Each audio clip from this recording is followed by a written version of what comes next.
El contenido de los apuntes que vamos a estudiar en esta asignatura están pensados no solo para alumnos que ya han cursado una asignatura de introducción a la programación como vosotros, sino para alumnos que empiecen desde cero. Entonces, hay gran parte del desarrollo de los apuntes que los que hayáis estudiado el primer cuatrimestre, pues no tendréis mucho problema en seguirlo. Evidentemente, aquellos de vosotros que no hayan superado o no hayan terminado de estudiar bien la asignatura del primer cuatrimestre, pues tendrán que volver a estudiar conceptos como, por ejemplo, las estructuras de control, que se repiten de nuevo en Java y son básicamente las mismas del C. Entonces, insisto, los apuntes están bastante completos, pero hay algunas cuestiones que podremos saltarnos fácilmente. Por ejemplo, al principio del tema 1, pues hablamos de lo que es un identificador, un tipo y una declaración, conceptos que ya hemos estudiado en C. Ya sabemos que los tipos son unas palabras reservadas que se utilizan en los lenguajes de programación para restringir los valores que pueden tomar las variables en un programa, las variables o las constantes. Entonces, por ejemplo, en C, pues estudiamos que había un tipo doble, o un tipo float, o un tipo int. Entonces, cuando nosotros definíamos una variable de tipo int, pues lo que estábamos diciendo es que esa variable solo podía tomar valores enteros. Bueno, pues en Java pasa exactamente lo mismo. También hay tipos, algunos heredados del C y otros nuevos, como veremos ahora, y también hay variables que se declaran de un determinado tipo. Por supuesto, con las variables y las constantes se forman expresiones. Y las expresiones en Java pues son muy parecidas a las expresiones en C. De hecho, Java hereda gran parte de la sintaxis del C, como veremos ahora. Entonces, insisto, declaraciones, identificadores, tipo, todo eso son palabras que ya conocemos, aunque aquí, insisto, están de nuevo enunciadas o definidas para aquellos de vosotros que todavía tengan dudas al respecto. Fijaros, en esta tabla de aquí podemos ver los tipos que se declaran en Java. Como veis, en la primera fila, pues habrá algunas palabras que nos suenan y otras que son nuevas. Por ejemplo, vemos int, que es un tipo que nos suena, tipo entero en C, que hereda Java tal cual. Y también vemos que al lado del tipo int hay una palabra que es integer, que está la I en mayúscula. Vemos que existe el tipo long, que también existía en C, y al lado tenemos en mayúscula la palabra long. Bueno, como veis, Java, además de los tipos int y long que tenía el C, tiene dos tipos nuevos que son integer y long, con mayúscula. También pasa lo mismo en los tipos reales, como vemos aquí abajo. Vemos que en los tipos reales existe el float del doble, con mayúscula y con minúscula. Una primera diferencia con respecto al C, por lo menos el C estándar, el ANSI C, es que ya existe el tipo boolean, también con mayúscula y con minúscula. El tipo boolean es el tipo lógico, el que definíamos como un tipo numerado en C. Y puede tomar los valores, pues, true o falso, o false, como valores, donde el true indica verdad y false indica falso. Otra novedad con respecto al C es que ya no tenemos que definir el tipo cadena como un array de char, sino que Java tiene su propio tipo string para cadenas de caracteres, lo cual nos va a facilitar bastante la vida a la hora de manejarla. Con respecto a los caracteres, a un carácter, pues tenemos el tipo char, igual que en C, y también tenemos el tipo character, con mayúscula. Y finalmente tenemos la ausencia de tipo, también como teníamos en C con la palabra void. Estos son los tipos básicos que podríamos llamar en Java. Entonces, cuando nosotros definamos una variable de tipo entero, pues la definiremos como int o como integer. Ya veremos cuándo utilizamos un tipo y cuándo otro. Lo mismo para float, para doble, etcétera, etcétera. El tipo string, que es la cadena de caracteres, como he dicho antes, tiene un operador nuevo, que es el operador más.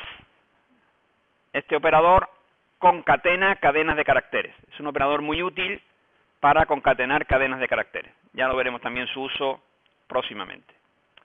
También en Java tenemos tipos enumerados, que se definen, como veis en este cuadro de aquí abajo. Por ejemplo, si yo quisiera definir el tipo numerado color, pues pongo entre llaves las etiquetas correspondientes a ese tipo, y entonces los valores que puede tomar el tipo color, pues solamente pueden ser los que están aquí. Como ya dije en C, y repito ahora, estos no son cadenas de caracteres, son etiquetas. Por tanto, no llevan dobles comillas cuando se declara. ¿Cómo se declara una variable? Pues lo veis en este recuadro de aquí. Se declaran igual que se declaraban en C. Es decir, ponemos el tipo, el nombre de las variables, si son varias separadas por comas, y para finalizar la declaración, pues un punto y coma. A la vez que se declaran, se pueden inicializar. Y si queremos que esas variables no cambien su valor durante el programa, es decir, sean constantes, se les pone por delante la palabra final, que veis aquí. Es decir, pi, como veis, es una constante de tipo doble, cuyo valor es 3.1415.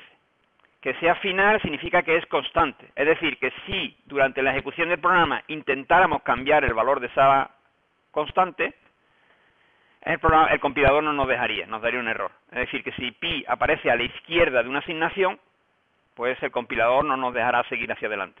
Esas son las constantes. Acordaros que las constantes en C se declaraban o bien poniendo la palabra const o bien poniendo almohadilla define.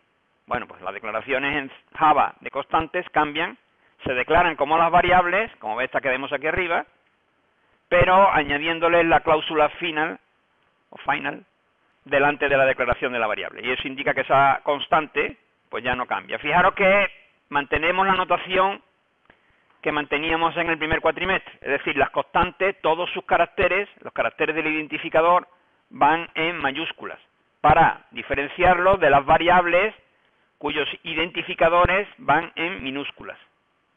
¿De acuerdo? Entonces, edad, peso, S1 o S2 son variables, y pi, los dos en mayúscula, o día, semana, pues son constantes, y por eso su identificador tiene solo mayúscula.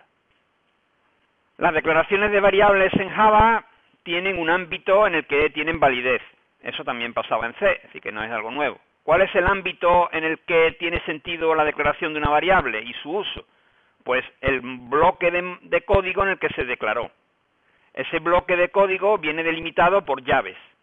Por tanto, si yo declaro una variable en Java, el ámbito en el que esa variable tiene sentido es el trozo de código entre llaves en el que se declaró.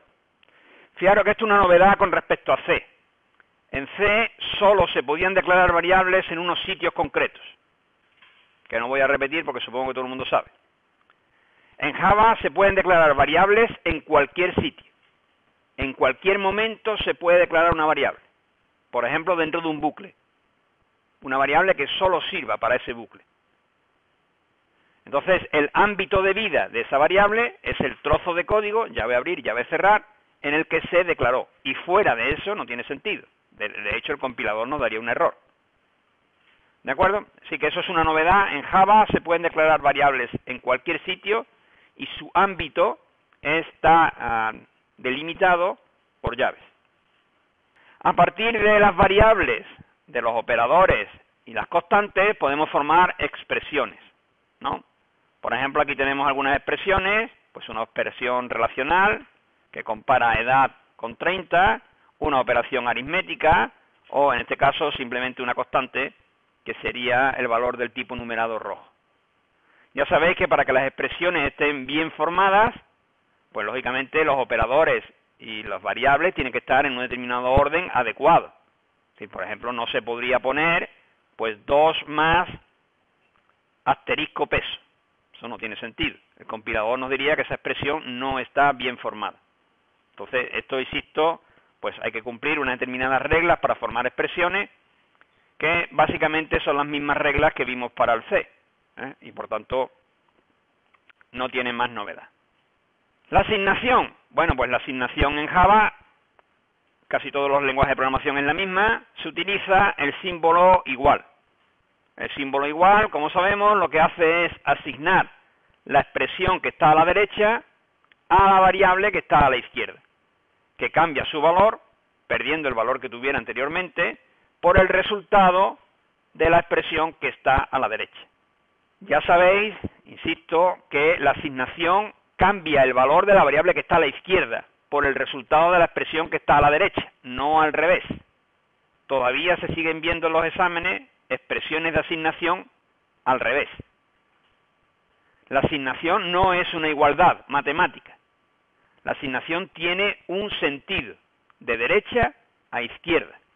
La expresión que está a la derecha se asigna a la variable que está a la izquierda. Aquí tenéis más asignaciones y declaraciones con inicialización incluida.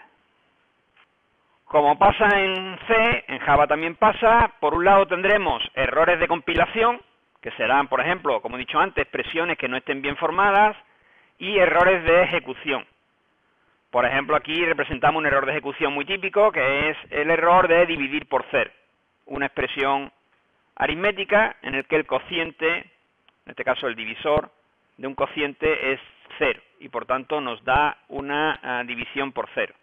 Los errores de ejecución en Java se llaman excepciones.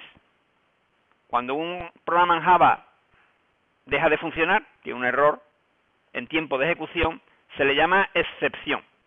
Y también veremos en su momento que Java permite manipular o manejar las excepciones, que serían, insisto, errores en tiempo de ejecución.